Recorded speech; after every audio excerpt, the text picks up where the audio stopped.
ఎంతో విశేషమైన మౌని అమావాస్య. మౌని అమావాస్యని చొల్లంగి అమావాస్య అని కూడా పిలుస్తారు. ఎంతో పవిత్రమైన విశేషమైన రోజు ఇది. మరి ఎంతో శక్తివంతమైన ఈ రోజు మీ ఇంట్లో ఈ కూరను వండితే దరిద్రం పడుతుంది, ధన నష్టం కలుగుతుంది, ఆర్థిక ఇబ్బందులు కలుగుతాయి. కాబట్టి ఈ అమావాస్య రోజు ఏ కూరను వండకూడదో ఇప్పుడు ఈ వీడియోలో తెలుసుకుందాం. సూర్యుడు మకర సంక్రాంతి పర్వదినాన ఉత్తరాయణ పుణ్యకాలంలోకి ప్రవేశిస్తాడు. ఆ తరువాత వచ్చే మొట్టమొదటి పుష్యమాస బహుళ అమావాస్యని మౌని అమావాస్య అంటారు.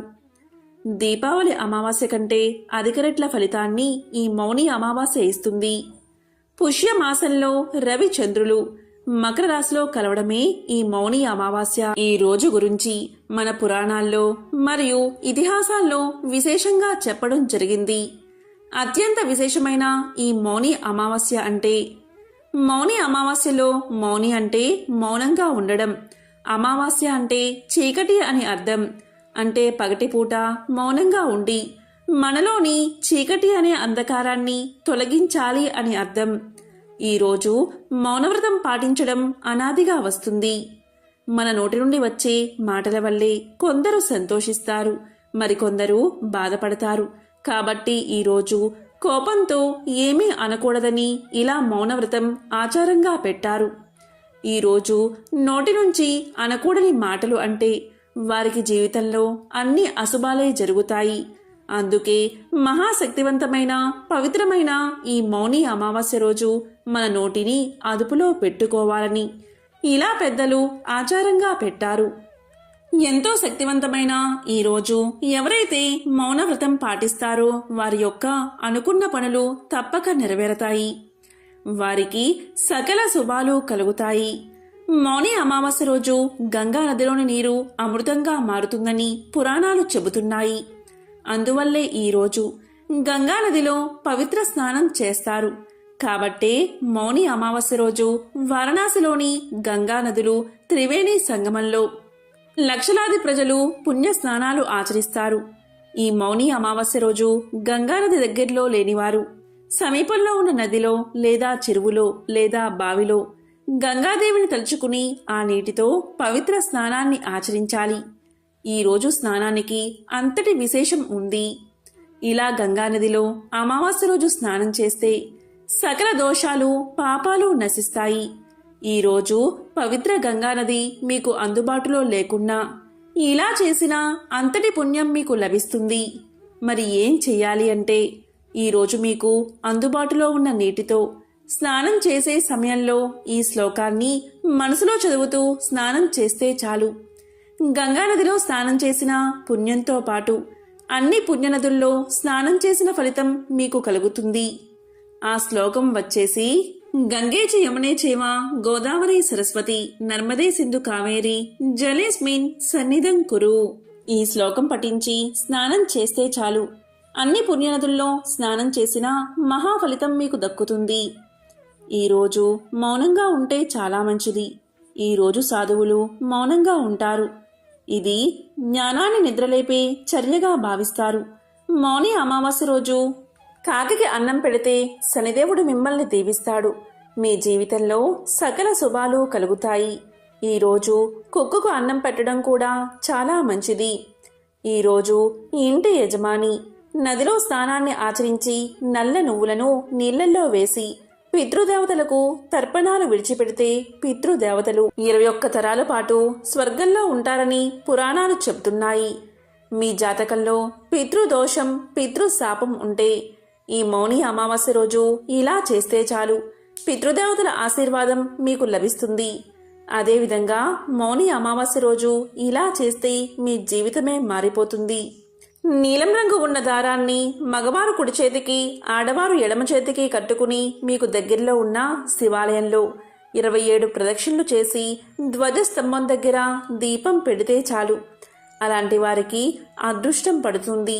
వారు పట్టిందల్లా బంగారమే అవుతుంది. వారు పడిన కష్టాలన్నీ తొలగి అంతా మంచే జరుగుతుందని పరిహార శాస్త్రంలో వివరించడం జరిగింది. లక్ష్మీదేవిని భక్తి శ్రద్ధలతో ఆరాధిస్తే ఐశ్వర్యవంతులు అవుతారు. ఆర్థిక ఇబ్బందులు తొలగిపోతాయి. సకల శుభాలు కలిగేలా లక్ష్మీదేవి దీవిస్తుంది. లక్ష్మీదేవి దీపావళి అమావాస్య తర్వాత అత్యంత ప్రీతికరంగా ఇష్టపడే రోజు ఈ మౌని అమావాస్య.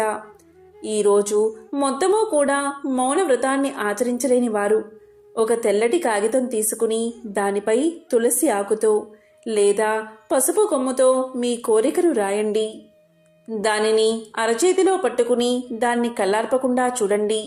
ఎంతసేపు చూడగలిగితే అంతసేపు చూడండి. కళ్ళార్పే సమయంలో ఓ ప్రకృతి మాత నా కోరిక తీర్చు అని కోరండి. ఇక మౌనంగా ఉండి ఇలా కోరి ఆ కాగితాన్ని మడిచి ఆ కాగితాన్ని మీ ఇంట్లో పూజా మందిరంలో దేవుడి పటం ముందు పెట్టండి. ఈరోజు ఇలా చేస్తే మీ ఎలాంటి కోరికలైనా నెరవేరతాయి. ఎందుకంటే అత్యంత దైవిక శక్తులు ఈ రోజుకు ఉంటాయి. ఈ రోజు ఇలా చేస్తే తప్పకుండా అద్భుతం జరుగుతుంది. హిందూ పురాణాల ప్రకారం ఈ రోజు ఎంతో ప్రత్యేకమైనది. ఈ రోజు తెల్లవారుజామున 4 గంటల నుంచి 6 గంటల మధ్య అంటే సూర్యోదయానికి ముందే నిద్రలేవాలని పురాణాలు చెబుతున్నాయి. ఈ రోజు ఎటువంటి పరిస్థితుల్లో ఆలస్యంగా నిద్రలేవకూడదు. ఈ రోజు అలా లేస్తే అలా లేచిన వారు రాక్షసులుగా జన్మిస్తారని చెబుతారు. అలాంటి వారిని ప్రతికూల శక్తులు ఆకర్షిస్తాయి. ప్రతికూల శక్తులు అమావాస్యపై ఎక్కువ ప్రభావాన్ని చూపుతాయి. అందుకే అమావాస్య రోజు ఆలస్యంగా లేవకుండా తెల్లవారుజామునే లేచి నదీ స్నానం చేయాలి. ఈ మౌని అమావాస్య రోజు ఎటువంటి పరిస్థితుల్లో కూడా భార్యాభర్తలు శారీరక సంబంధం పెట్టుకోకూడదు. ఎందుకంటే ఈరోజు ప్రతికూల శక్తులు ప్రధానంగా ఉంటాయి. ఒకవేళ తెలియక కలిస్తే పుట్టబోయే బిడ్డ శారీరక వైకల్యంతో పుడతాడని పురాణాలు చెబుతున్నాయి. ఈ విషయాన్ని అనాది నుంచి హిందువులు నమ్ముతారు. అయితే ఈ రోజుకు ఒక ప్రత్యేకత ఉంది. ఈ విషయం చాలామందికి తెలియదు. ఈ విషయం తెలిస్తే మీరు ఖచ్చితంగా ఆశ్చర్యపోతారు. మౌని అమావాస్య అంటేనే మన పూర్వీకులను మెప్పించే రోజు అని శాస్త్రాలు చెబుతున్నాయి. మీరు ఉద్దేశపూర్వకంగా లేదా అనుకోకుండా మీరు ఏదైనా తప్పు చేసి ఉంటే ఈ రోజు క్షమించమని మన పూర్వీకులను కోరితే అందుకు నివారణ మీరు పొందుతారు. ఈ రోజు ముఖ్యంగా ఎవరిపైనా కోపాన్ని ప్రదర్శించకూడదు. ఈ రోజు ప్రశాంతంగా తక్కువ మాట్లాడి దైవంపైనే మనసు లగ్నం చెయ్యాలి. ఈ రోజు పొరపాటున అనకూడని మాటలు అంటే మీ జీవితంలో ఆ మాటల ప్రభావం పడుతుంది. కాబట్టి ఈరోజు వీలైనంత వరకు మౌనంగా ఉండండి. ఈరోజు అంటే మౌని అమావాస్య రోజు మర్రి చెట్టుకు ప్రతికూల శక్తులు ఉంటాయి. అందుకే ఈ రోజున ఆ చెట్టు వద్దకు వెళ్ళకూడదు అని మన పెద్దలు చెప్తూ ఉంటారు. ఇక అత్యంత శక్తివంతమైన ఈ రోజు గోమాతకు ఏం తినిపిస్తే అష్టదరిద్రాలు తొలగి అష్ట ఐశ్వర్యాలు కలుగుతాయో ఇప్పుడు ఈ వీడియోలో తెలుసుకుందాం. ఈరోజు గోవును దర్శనం చేసుకుని 5 ప్రదక్షిణలు చేయడం చాలా మంచిది. ఇక గోమాతకు ఏం తినిపిస్తే అద్భుత ఫలితాలు కలుగుతాయో కూడా ఇప్పుడు తెలుసుకుందాం.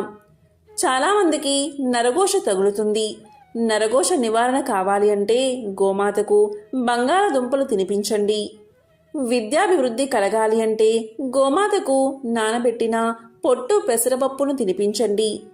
ఇక కోర్టు వ్యవహారాల్లో జయం కలగాలి అంటే గోమాతకు తోటకూర బెల్లం కలిపి తినిపించండి. కుటుంబంలో కలహాలు పోయి అందరూ సంతోషంగా ఉండాలి అంటే గోమాతకు నానబెట్టిన పచ్చి శనగపప్పును ఆహారంగా పెట్టండి. ఇక మంచి ఆరోగ్యం కలగాలి అంటే గోమాతకు నానబెట్టిన మినప్పప్పును ఆహారంగా పెట్టండి. అదేవిధంగా మొండి బాకీలు వసూలు కావాలి అంటే గోమాతకు నానబెట్టిన కందిపప్పును ఆహారంగా పెట్టండి. ఇక మంచి ఉద్యోగం రావాలి అంటే గోమాతకు గోధుమ పిండి బెల్లము తినిపించండి. అఖండ ఐశ్వర్య ప్రాప్తి కలగాలి అంటే గోమాతకు మినపిండి బెల్లము తినిపించండి. తెలివితేటలు పెరగాలి అంటే ఇంట్లో దరిద్రం పారిపోవాలి అంటే గోమాతకు తోటకూర బెల్లము తినిపించండి. ఇక మానసిక ప్రశాంతత కోసం గోమాతకు దొండకాయలను ఆహారంగా పెట్టండి. మనోధైర్యం కలగాలి అంటే గోమాతకు బెండకాయలను ఆహారంగా పెట్టండి. ఇక ఎవరైతే ఉన్నత పదవి కావాలి అనుకుంటారో అలాంటి వారు గోమాతకు అరటిపళ్లను ఆహారంగా పెట్టండి. సంతాన ప్రాప్తి కలగాలి అంటే గోమాతకు వంకాయలు ఆహారంగా పెట్టండి. వివాహం త్వరగా అవ్వాలి అంటే గోమాతకు టమాటాలను ఆహారంగా పెట్టండి. అదేవిధంగా శత్రు నివారణ కలగాలి అంటే గోమాతకు దోసకాయలను ఆహారంగా తినిపించండి. ఐశ్వర్య ప్రాప్తి కలగాలి అంటే గోమాతకు బీట్రూట్ లేదా పాలకూరను తినిపించండి. మీరు చేసే వ్యాపారంలో అభివృద్ధి కలగాలి అంటే గోమాతకు క్యారెట్లను తినిపించండి. ఇక ఆత్మవిశ్వాసం కోసం గోమాతకు నానబెట్టిన మినుములు తినిపించండి. ఇక చాలామందికి కోపం అధికంగా ఉంటుంది. కోపం తగ్గాలి అంటే గోమాతకు నానబెట్టిన కందులను ఆహారంగా తినిపించండి. అలాగే ధనాభివృద్ధి కోసం అరటిపళ్ళను గోమాతకు ఆహారంగా తినిపించండి. శూన్యతిథులైన అమావాస్య, పౌర్ణములంటే అమ్మవారికి చాలా ఇష్టం, అంటే లక్ష్మీదేవికి చాలా ఇష్టం. కాబట్టి ఈరోజు ఏ పదార్థాలు తీసుకోకూడదు అంటే పాలు, పెరుగు అస్సలు తీసుకోకూడదు. ఒకవేళ తీసుకోవాల్సి వస్తే వాటిలో పసుపు కానీ బెల్లం ముక్క కానీ వేసి తీసుకోవచ్చు. అదేవిధంగా ఈరోజు మాంసాహారాన్ని ఇంట్లో అస్సలు వండకూడదు. అదేవిధంగా మాంసాహారాన్ని అస్సలు తినకూడదు. ఈరోజు ఆవాలు, ముల్లంగి, పొట్లకాయ, దోసకాయ ఉన్న కూరలు అస్సలు వండకండి. అదేవిధంగా తినకండి. ఈరోజు ఎవరైనా సరే సాత్విక ఆహారాన్ని తీసుకుంటే చాలా మంచిది.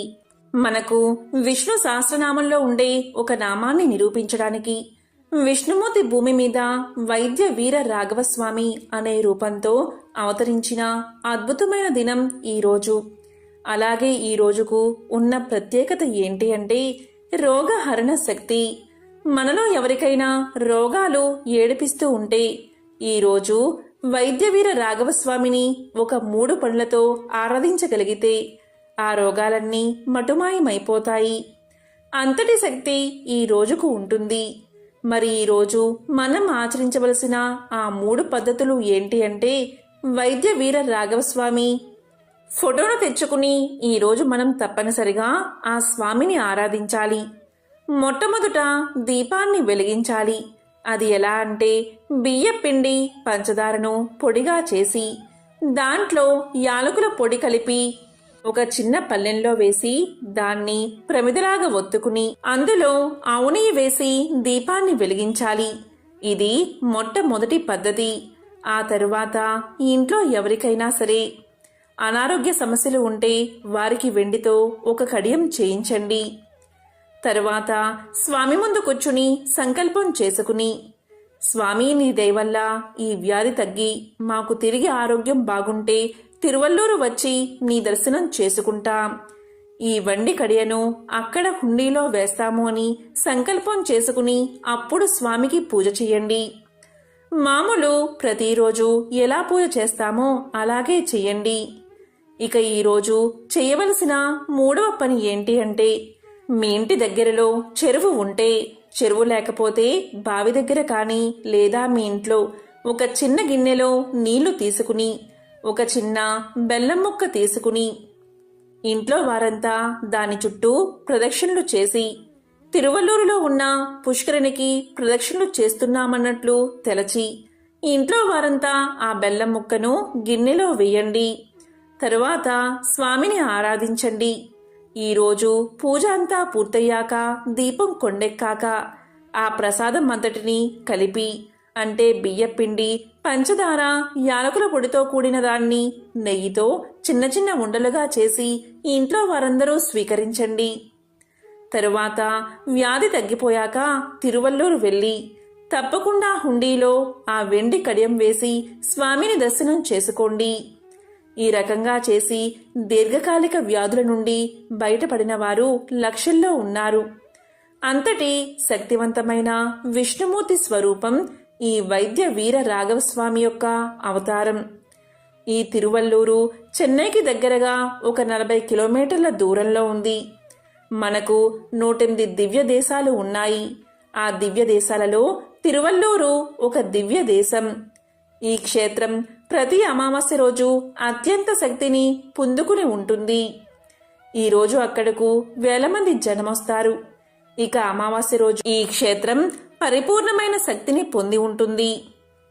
అక్కడకు వెళ్లి దర్శనం చేసుకుంటే ఎటువంటి రోగాలైనా మటుమాయమవుతాయట. ఇక్కడ హృద్ పాపనాశిని అనే పుష్కరిణి ఉంది. ఈ పుష్కరిణిలో ఒక బెల్లం ముక్క వేసి స్వామికి నమస్కారం చేసుకుంటారు. ఈ పుష్కరిణి యొక్క గొప్పతనం ఏంటి అంటే ఇది ఎప్పటినుంచో ఉన్న దివ్య పుష్కరిణి. దక్ష యజ్ఞం కథలో పరమేశ్వరుడు వీరభద్రుని స్వరూపంలో వచ్చి దక్షుణ్ణి సంహరిస్తాడు. ఆ తరువాత స్వామి చింతాక్రాంతుడు అవుతాడు. ఎందుకంటే దక్షుడు బ్రహ్మ మానస పుత్రుడు. బ్రహ్మహత్యా దోషం ఉంటుంది కాబట్టి స్వామి చింతాక్రాంతుడు అవుతాడు. స్వామి అలా బాధపడుతూ ఉండగా ఆకాశవాణి ఇలా పలుకుతుంది, స్వామి మీరు హృద్ పాపనాశనానికి వెళ్లి స్నానం చెయ్యండి, మీకు ఊరట కలుగుతుంది అని పలుకుతుంది. అప్పుడు పరమేశ్వరుడు వీరభద్రుడి స్వరూపంలో వచ్చి స్నానం చేసిన అపురూపమైన సరస్సు ఇది. ఈ ఆలయంలో తూర్పువైపు వీరభద్రుడి ఆలయం ఉంటుంది. ఆ మహాశివుడు వీరభద్రుని స్వరూపంలో ఇక్కడకు వచ్చి స్నానం చేశాక ఆయన చింతలన్నీ తీరిపోతాయి. అదేవిధంగా మానసికమైన వ్యాధులు ఉన్నా శారీరకమైన వ్యాధులు ఉన్నా అక్కడకు వెళ్లి స్నానం చేస్తే తప్పక అన్ని వ్యాధులు తగ్గుతాయి. అది ఆ తీర్థం యొక్క గొప్పతనం.